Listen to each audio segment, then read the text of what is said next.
Bismillahirrahmanirrahim. Assalamualaikum warahmatullahi wabarakatuh. Kembali lagi bersama kita podcast Suara Universitas Muhammadiyah Jambi, siaran udara Universitas Muhammadiyah Jambi. Baik, kali ini kita sudah datang tamu yang sangat istimewa ya, yaitu Bapak Rektor kita, Dr. Nurdin SME. Selamat pagi, assalamualaikum Pak Rektor. Waalaikumsalam warahmatullahi wabarakatuh. Baik, jadi di sini kita hari ini yaitu tema Rektor Menyapa. Jadi kita mengupas tuntas nih sosok seorang rektor dari Universitas Muhammadiyah Jambi. Pasti semua pada penasaran ya, termasuk saya juga.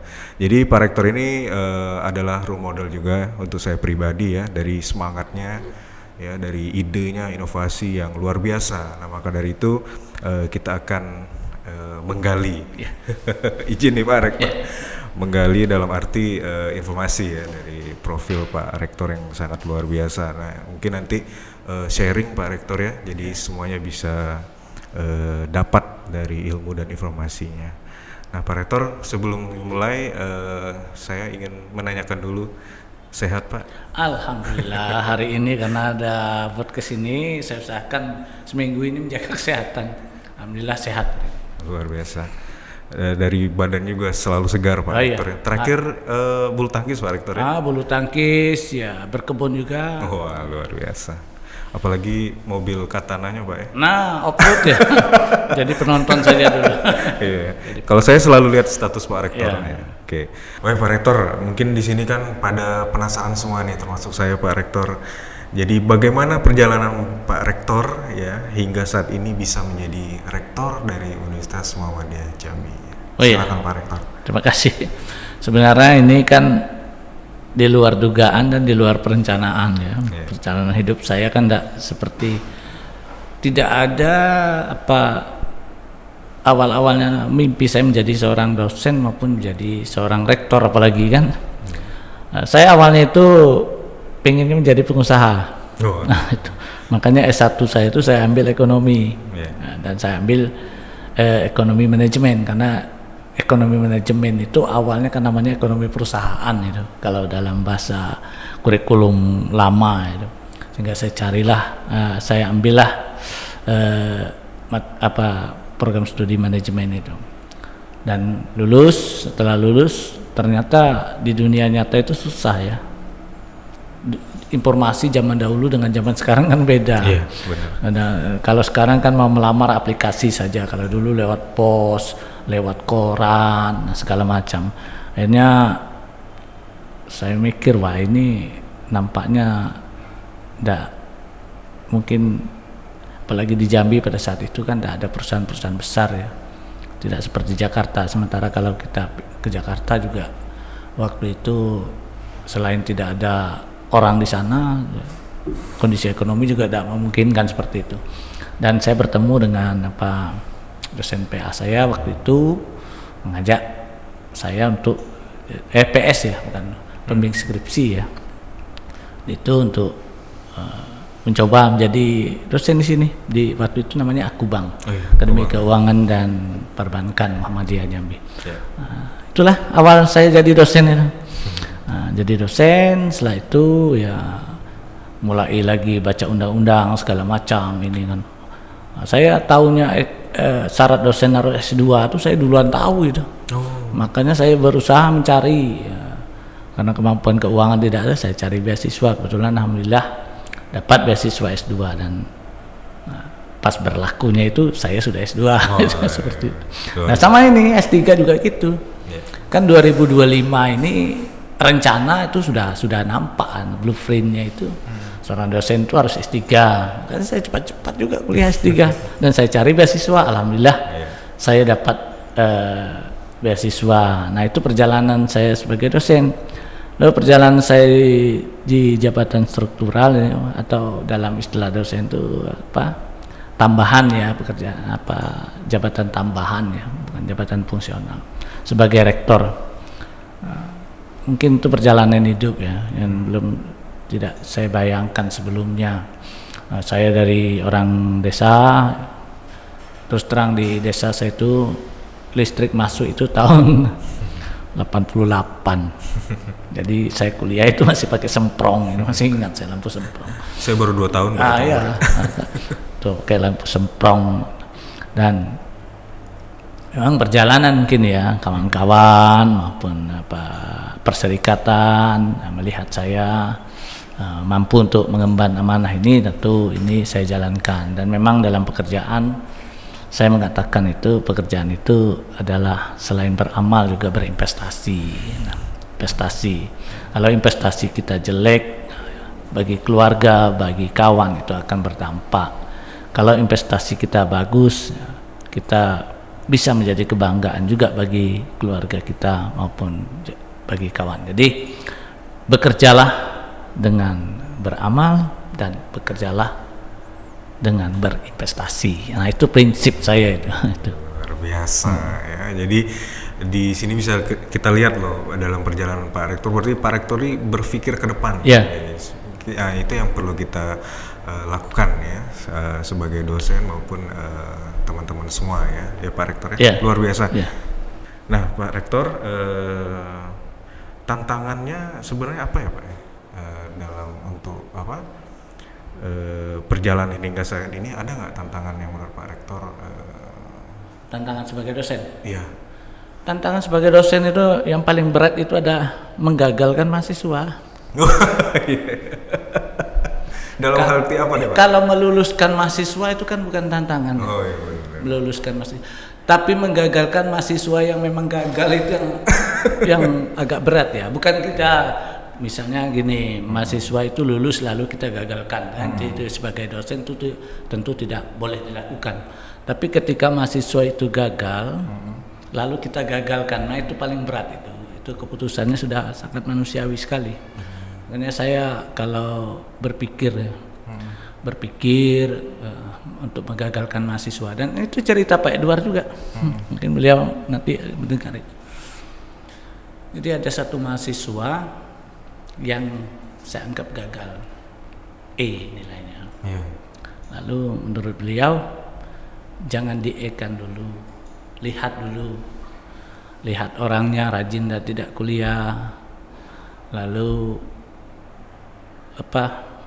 tindak tanduknya di kelas gimana, ya apakah dia pendiam atau dia aktif atau banyak pikiran kosong. Jadi banyak hal untuk menggagalkan seorang mahasiswa itu yang gagal ya, yang betul gagal.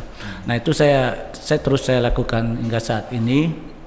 Saya akan melihat menggagalkan mahasiswa itu saya akan lihat per individu ya, tidak hanya absensi misalnya.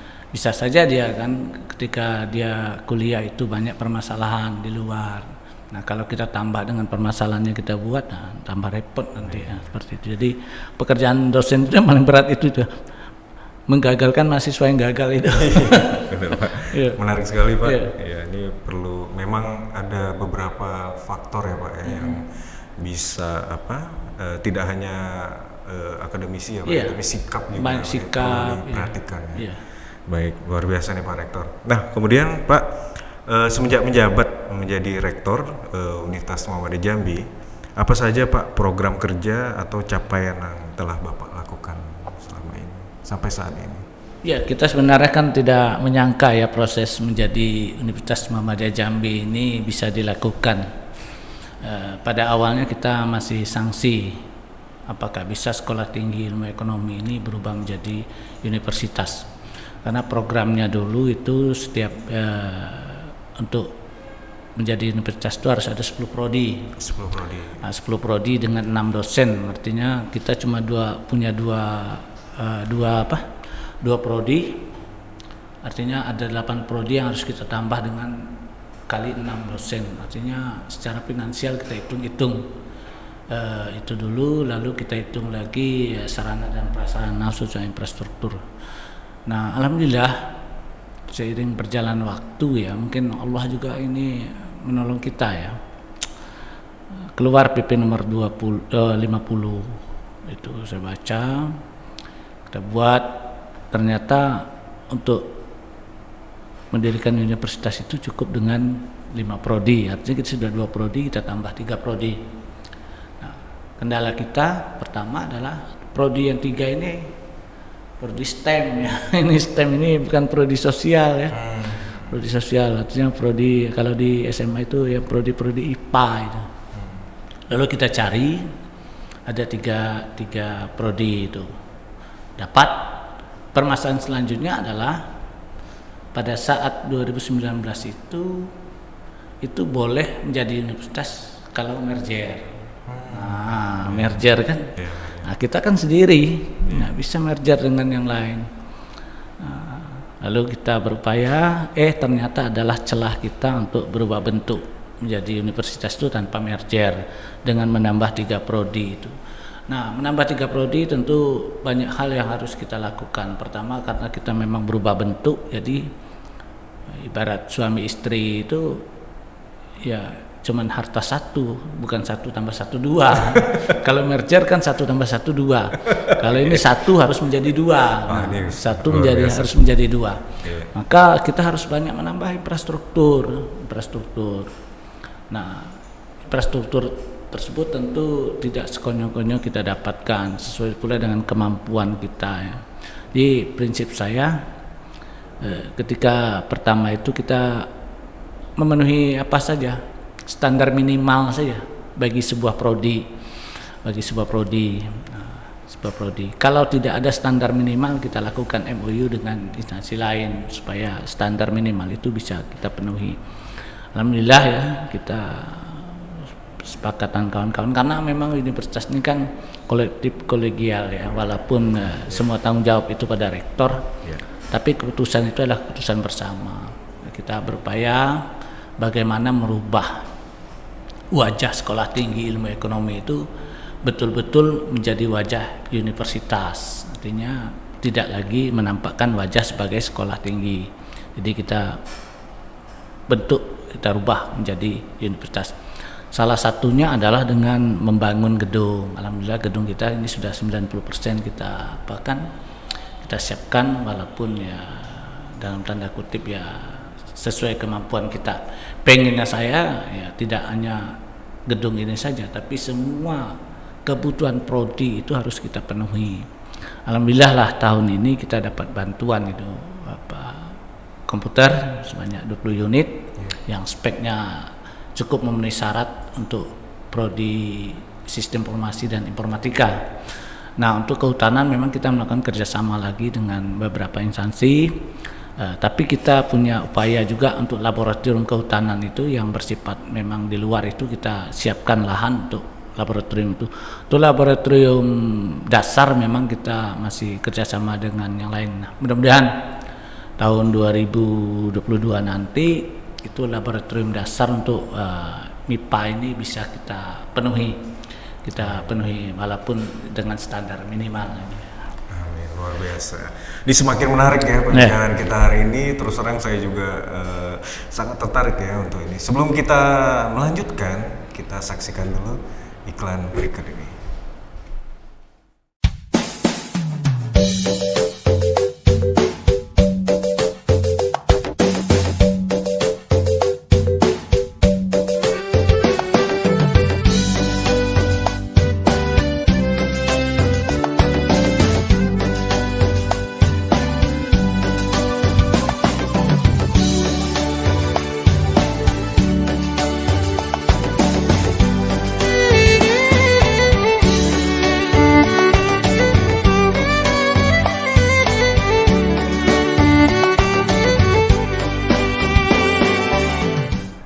Baik, kembali lagi di podcast Suara Universitas Muhammadiyah Jambi, siaran udara Universitas Muhammadiyah Jambi. Kembali lagi bersama saya Agesa Marsyaf ya, salah satu dosen dari Prodi Manajemen ya di Universitas Muhammadiyah Jambi. Nah, di sebelah kita masih ada dengan setia mendampingi kita yaitu Bapak Rektor. Bapak Rektor kita ini merupakan sosok yang inspirasional ya menurut saya, dan pastinya untuk teman-teman semua juga, dan selalu support ya dari kegiatan di kampus Universitas Muhammadiyah Jambi. Buktinya beliau sekarang pakai baju inkubator bisnis teknologi.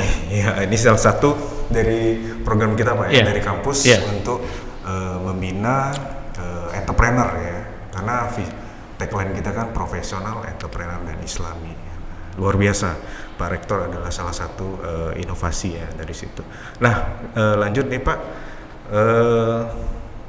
ada nggak Pak ya dalam menjalankan program kerja Bapak selama menjadi rektor, ada nggak hambatan ya atau tantangannya ya, sebagai rektor dalam program ini? Oke. Ya, namanya jabatan ya.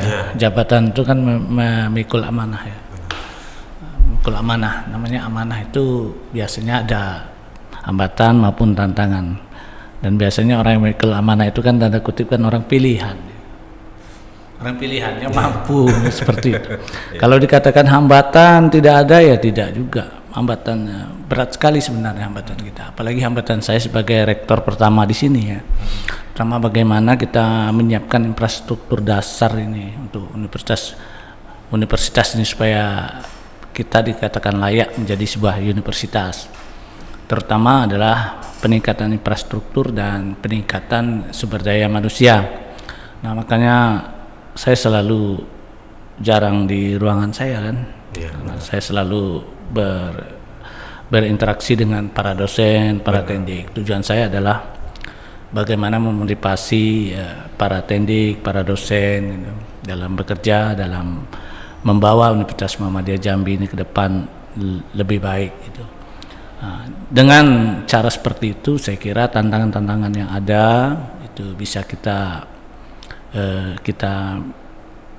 hadapi bersama, karena bagaimanapun ya dulu ketika saya menjadi ketua STIE, wakil ketua itu 3, saya berpikir bagaimana kalau 4. Nah itu banyak yang ketawa, kok sekolah tinggi wakilnya 4. Ternyata 1 tahun setelah saya buat wakil 4 itu borang akreditasi sudah berubah, malah harus banyak kerjasama ya. Artinya saya bukan visioner, tapi saya melihat seperti itu. Saya melihat bahwasanya memang kebutuhan dan alhamdulillah saya memilih wakil-wakil yang kompeten di bidang masing-masing, dan kita memang mengalokasikan tugas, wewenang dan tanggung jawab itu kepada masing-masing itu. Dan memang UM Jambi ini kan awalnya atau core-nya itu adalah ekonomi. Tentu Fakultas Ekonomi itu di awal-awal ini memang primadona seperti itu. Tapi tidak menutup kemungkinan nanti seiring kebutuhan pasar, prodi-prodi lain itu akan dapat mampu mengimbangi bahkan melebihi prodi atau bersama-sama prodi ekonomi untuk memajukan Universitas Muhammadiyah Jambi ini. Ya, luar biasa Pak Rektor. Jadi saya pribadi juga, mungkin teman-teman tendik ya, teman-teman dosen juga apa yang disampaikan rektor tadi ya, bahwa memang Pak Rektor tuh jarang sekali ada di ruangan gitu. Jadi memang sering diskusi sama kita dosen-dosen ya. Baik ini Pak ya, bukan hanya itu, pribadi juga Pak ya. Nah, jadi kita serasa cerita dengan orang tua sendiri loh, itu loh sosok Pak Rektor yang menurut pribadi saya dan teman-teman juga sangat ini ya, mengomong gitu. Jadi kita bisa cerita apa aja. Pak Rektor juga enak diajak diskusi. Jadi kita juga apapun jadi bisa disampaikan gitu. Jadi nggak ada ini, tapi tetap dengan menjaga etika Pak ya. Oke, luar biasa. Nah, ini Pak, ini kan kita semua orang pasti semua kampus juga membahas tentang pandemi, COVID gitu kan Pak. Nah, dan memang harus dilaluin Pak ya, pandemi dan COVID ini. Nah ini Pak, di sini saya yakin teman-teman juga ingin mengetahui ya, pada masa pandemi saat ini apa saja kebijakan yang telah Bapak buat agar proses perkuliahan kita tetap berjalan Pak. Silakan Pak. Ya. Memang pandemi ini kan COVID-19 ini wabah dunia ya, bukan wabah nasional. Kalau wabah nasional mungkin sebagian orang tidak akan percaya. Tapi kan kita ini wabah dunia. Benar. Dan wabah ini sebenarnya kan tidak kita perhitungkan sebelumnya. Tidak kita antisipasi. Awalnya kan kita tidak tahu ada wabah ini seperti ini. Yang kita tahu selama ini wabah itu adalah dari hewan ke manusia atau dari hewan Sekarang ini dari manusia ke manusia, nah itu repotnya kan. Tapi memang dalam pelaksanaan perguruan tinggi, khususnya UM Jambi, kita kan punya pedoman. Pertama pedoman dari Kemdikbud, pedoman dari PP Muhammadiyah. Nah, dua pedoman itu yang kita pakai dan kita laksanakan. Tentu juga dengan melihat peraturan-peraturan yang dibuat oleh pemerintah daerah di mana kita lokasi kampus kita berada, sehingga kita selalu mengikuti 3 pedoman itu. Dan sejak awal kita memang membentuk Satgas Covid ya di kampus. Tujuannya adalah bagaimana mengantisipasi agar tidak terjadi klaster Covid di kampus kita ini, dan Satgas ini sampai sekarang terus tetap berjalan. Nah, menghadapi perkuliahan memang kita aturannya memang seperti seluruhnya ya, seluruh perguruan tinggi yang ada ini melaksanakan daring ya. Daring, tentu kita juga melaksanakan hal itu. Nah, ke depan mungkin kita akan melihat karena ada pula aturan-aturan baru ini yang misalnya kapasitas 50% ruangan bisa dipakai. Kemudian 70-30 ya, 70 di kelas, 30 di luar kelas. Sistem shift. Nah, itu akan kita pelajari mana yang lebih safe ya, lebih aman bagi kita, karena kita nih berhubungan dengan manusia, antar manusia. Jadi satu dosen dan sekitar 35 atau 40 orang di kelas itu kan kalau sekarang kan tidak dibolehkan. Mungkin nanti kita akan buatlah formula baru untuk menjelang setelah lebaran lah kita akan buat aturan baru itu. Tapi saat ini masih kita lakukan perkuliahan dengan 100% daring. Ya, luar biasa. Benar Pak ya, jadi memang masa pandemi ini memang tidak kita sangka-sangka ya, bahkan seluruh dunia pun juga tidak menyangka akan adanya wabah ini ya. Nah, dan untuk mahasiswa dan dosen memang diharapkan berpikir lebih kreatif Pak ya, dan inovatif dalam menghadapi pandemi ini agar perkuliahan tetap berjalan secara lancar ya. Nah Pak, ini mungkin untuk milenial ya, mahasiswa kita nih. Bapak kan penuh inovasi ya, dan inspirasional bagi kita semua. Bisa bagi tipsnya nggak Pak ya untuk mahasiswa kita sekarang ya, era milenial sekarang, mungkin di masa COVID ya atau ini, bagaimana tipsnya agar pemuda sekarang tuh lebih inovasi dan kreatif gitu. Ya, silakan Pak. Sebenarnya kalau dilihat perbedaan zaman saya dulu dengan sekarang, tentu saya iri, tapi satu sisi saya bangga saya bisa menikmati juga di usia sekarang ini kondisi milenial. Walaupun saya pada masa kuliah dulu kita masih pakai mesin ketik ya. Saya masih buat skripsi itu pakai mesin ketik ya. Kertas 2 rim itu yang jadi cuman berapa halaman. Nah, banyak tip X-nya. Mahasiswa sekarang tentunya banyak sekali kemudahan yang didapat ya. Kemudahan didapat tentunya dalam hal-hal yang positif ya. Kalau kita lihat, kalau kita mau lebih kreatif, tidak ada mata kuliah yang tidak ada di HP khususnya. Google ya? Iya, dari Google maupun dari sumber-sumber lain. E-book ya. E-book apapun yang kita katakan itu akan muncul di HP smartphone kita. Jadi tugas zaman milenial ini tentu inovasi ya. Apalagi kita di Universitas Muhammadiyah Jambi ini, salah satu inovasi yang kita lakukan yaitu tadi bagaimana menumbuhkan kreativitas kaum milenial yang ada di kampus ini.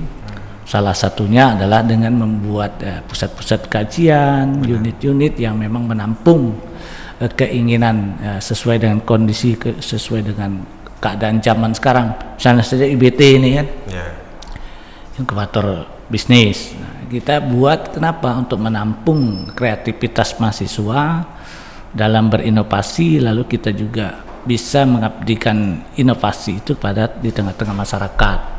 Nah, sekarang juga kita tetap ada juga itu pasar bursa ya.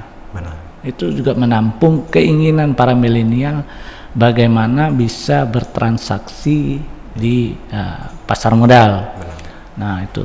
Jadi banyak hal yang kita lakukan mengikuti kondisi zaman sekarang. Jadi memang unit-unit ataupun program-program itu kita arahkan bagaimana mahasiswa itu bisa berinovasi, khususnya sesuai dengan tagline kita itu profesional, entrepreneur dan islami itu. Tentunya kita harus mampu juga lulusan kita itu profesional, Iya, benar. berwirausaha dan tanpa meninggalkan agamanya. Nah, itu kita lihat juga salah satu yang sekarang ini program lagi ini kita dengan Universitas Indonesia itu career center kita. UI, Iya, career center kita sekarang Benar. sudah menggeliat. Bahkan kalau saya pikir kalau di Jambi ini career center kita ini cukup mumpuni ya. Benar. Cukup mumpuni dan cukup kreatif ya. Dibandingkan dengan career center perguruan tinggi yang ada. Ya, setuju Pak. Luar biasa Pak Rektor. Kalau ngomong dengan Pak Rektor ini sebenarnya nggak cukup. Iya. Banyak sekali. Banyak sekali yang mesti digali ya dari Bapak. Pak, mungkin dalam waktu dekat nih apa Pak yang akan Bapak lakukan atau apa hal yang yang jadi tujuan Bapak yang mau di dalam waktu dekat ini Pak? Oke. Kira-kira apa Pak? Iya. Kita sekarang punya mahasiswa sekitar 2.600 ya, 2.600 dengan 5 prodi. Nah, ekuivalen perguruan tinggi, menurut saya ekuivalen perguruan tinggi itu untuk tingkat universitas itu sekitar 6.000 mahasiswa. Dengan 6.000 mahasiswa. Dengan 6.000 mahasiswa, tentunya kita harus menambah prodi baru karena memang kapasitas satu prodi itu paling 200-an ya. Kalau 205 prodi 1.000 cuma, tidak sampai 6.000. Nah, kita berupaya dalam waktu dekat ini mendirikan program studi baru ya, khususnya karena kita perguruan tinggi Muhammadiyah, tentu kita akan membuka program studi yang bersifat keagamaan. Kemudian juga kita akan buka program studi seumur hidup ya, program studi yang butuhkan seumur hidup. Apa itu program studi kependidikan? Kemudian kita juga akan membuka program studi yang diminati pasar saat ini, misalnya program studi yang berbasis digital ya. Siap, benar, Pak. Maka itu yang akan kita lakukan, dan sekarang kami lagi menggarap ini program studi magister karena memang kita tahun 2021 sampai 2022 ini insya Allah dokter kita akan bertambah di UM Jambi yang saat ini masih 3 orang, NIDK ada 5 orang, sekitar 8 orang. Yang studi lanjut itu ada sekitar 13 orang. Mudah-mudahan separuh dari studi lanjut itu 2021 sampai 2022 ini akan menamatkan studi. Nah, itu peningkatan SDM dan prodi. Lalu peningkatan infrastruktur, kita memang ya rencana kita membuat laboratorium dasar, lalu peningkatan kapasitas daya tampung mahasiswa. Nah, kalau kita lihat di kampus 1 ini atau kampus utama ini kan, kalau untuk meningkatkan kapasitas daya tampung itu berbiaya lebih tinggi ya. Misalnya kalau kita membangun gedung 3 lantai rugi. Nah, kalau kita bangun 6 lantai tak punya kemampuan. Jadi akhirnya kita ya harus berkiprah lagi. Kebetulan ada tanah kampus ya 4,5 hektar yang mungkin kedepannya kita akan prioritas pembangunan kampus itu di sana. Dan alhamdulillah saat ini kita sedang dapat satu hibah rusunawa 3 lantai dengan biaya dari APBN itu sebesar lebih kurang 13 miliar. Itu pekerjaan sudah mulai berlangsung. Luar biasa Pak. Ya, jadi begitu ya informasinya ya. Jadi kedepannya sudah banyak sekali yang mau dilakukan ya oleh Bapak Rektor kita dan kampus ya Universitas Muhammadiyah Jambi. Dan juga bagi teman-teman ya yang di luar sana yang belum bergabung ya menjadi bagian dari Universitas Muhammadiyah Jambi, jangan ragu-ragu ya untuk bergabung bersama kita. Tadi udah dijelaskan juga ke rektor ya bahwa mahasiswa kalau di Universitas Muhammadiyah Jambi sangat banyak ya Pak ya, yang bisa dilakukan gitu. Jadi ada unit-unitnya. Ada UKM kita. Nah, ada UKM ya, UKM seni, olahraga. Terus jadi Pak Rektor juga kalau mau saham di KSPM, kalau mau meningkatkan soft skill di Career Center, kalau bisnis di inkubator bisnis dan lain-lain. Dan pusat kajian juga LPPM ada Pak ya? Ya, saya kira kalau tingkat universitas kita UKM kita itu ya sudah memadai untuk mencapai tagline kita profesional, entrepreneur dan Islami itu. Nah, terus juga bukan hanya infrastruktur ya, terus juga unit-unit, tapi juga dosennya juga Pak ya. Dosennya mudah-mudahan. Sekarang juga seperti kata Pak Rektor tadi lagi menimba ilmu juga menjadi S3 ya. Jadi luar biasa. Doakan ya Pak. Ya. Kami. Iya, termasuk nih Pak Agesa ini kan. Mudah-mudahan tahun 2022 sudah tamat ini. Amin Pak. Karena memang harus segera Pak ya. Iya. Memang yang support luar biasa dari kampus kepada dosen-dosennya itu sangat saya rasakan gitu. Jadi terima kasih Pak Rektor ya. Nah Pak Rektor, sebenarnya nggak cukup nih Pak Rektor ya, tapi karena waktu juga nih kita dibatasin karena podcast kita luar biasa Pak. Acaranya padat, iklannya banyak gitu ya. Pokoknya podcast yang paling luar biasa tuh Universitas Muhammadiyah Jambi ya. Ruangannya enak ya, adem gitu ya. Terus juga teman-teman di sini juga asik-asik. Nah Pak Rektor, kami minta nih mungkin semuanya juga ya untuk mengakhiri podcast kita yang luar biasa ini closing statement gitu dari Pak Rektor untuk mengakhiri podcast ini Pak. Apa kesan dan pesan Bapak untuk kita semua? Oh iya. Silakan. Kita saat ini sedang melakukan penerimaan mahasiswa baru ya untuk UM Jambi ini. Untuk masyarakat Jambi silakan mendaftar di Universitas Muhammadiyah Jambi. Saya yakin dan percaya masyarakat Jambi itu mempercayai UM Jambi dalam rangka peningkatan sumber daya manusia. Karena UM Jambi tidak hanya diminati oleh para kaum milenial di Provinsi Jambi, itu juga diminati oleh para peserta didik dari luar Provinsi Jambi. Untuk itu mari bergabung dengan kami Universitas Muhammadiyah Jambi. Siap, luar biasa. Terima kasih Pak Rektor. Sama-sama. Sangat inspirasional dan inovatif sekali ya bagi saya pribadi maupun bagi yang di rumah ya. Baik, demikianlah podcast kita, podcast Suara UM Jambi, siaran udara UM Jambi. Pamit. Assalamualaikum warahmatullahi wabarakatuh. Waalaikumsalam warahmatullahi wabarakatuh.